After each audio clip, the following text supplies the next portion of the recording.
Alright, let's dive into something that's been bubbling up in the political sphere lately, and trust me, it's a doozy. So, here's the deal. Trump is considering pulling Todd Blanche's nomination for Attorney General. Now, on the surface, this might seem like just another political maneuver, but personally, I think there's a lot more going on here than meets the eye. What makes this really interesting is the reason behind the holdup. Two Republican senators, John Cornyn and Tom Tillis, are refusing to back Blanche over a controversial fund that was supposed to compensate Trump allies. In my opinion, this isn't just about Blanche's nomination, it's a power play within the GOP, and it raises a deeper question about loyalty and leverage in politics.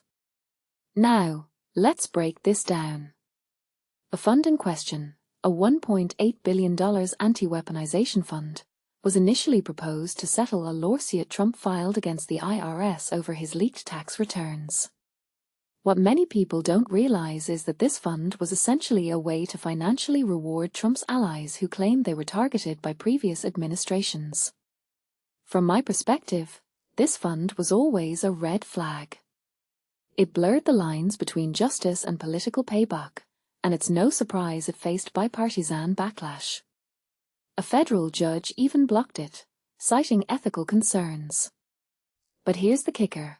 Cornyn and Tillis are demanding Blanche commit in writing that the Justice Department won't revive this fund later. If you take a step back and think about it, this isn't just about the fund, it's about trust, or the lack thereof, within Trump's own party.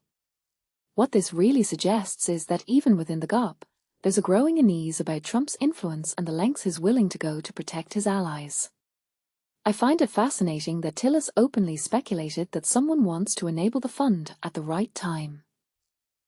It implies there's a larger strategy at play, and that's what makes this situation so intriguing.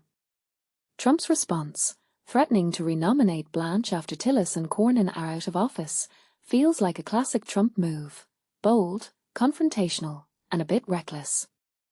But here's the thing, Democrats could win the Senate majority in November, which would make renomination nearly impossible. So, is this just empty posturing? Or is Trump banking on a Republican Senate win?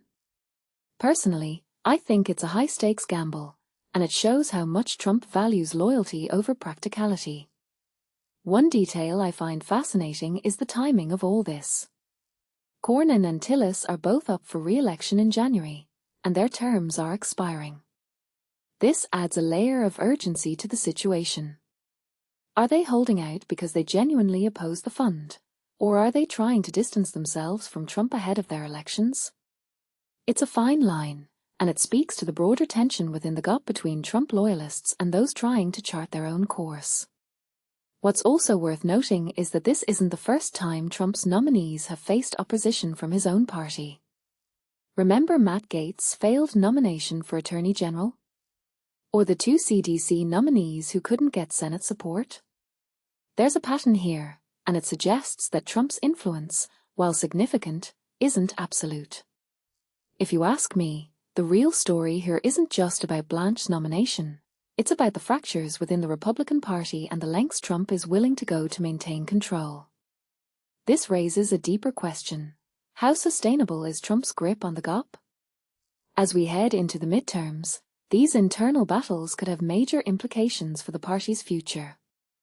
And let's not forget the bigger picture. The polls are showing a tight race for Senate control, with Democrats leading in key states like North Carolina. If Democrats take the majority, Blanche's nomination and Trump's agenda could be in serious jeopardy. So, here's my closing thought.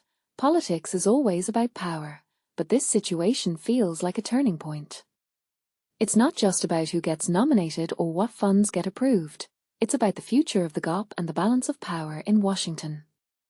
Personally, I think we're seeing the beginning of a shift, and it's going to be fascinating to watch how this plays out.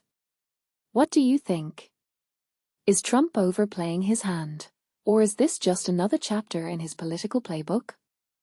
Let me know in the comments below, and don't forget to hit that subscribe button for more analysis like this. Thanks for watching.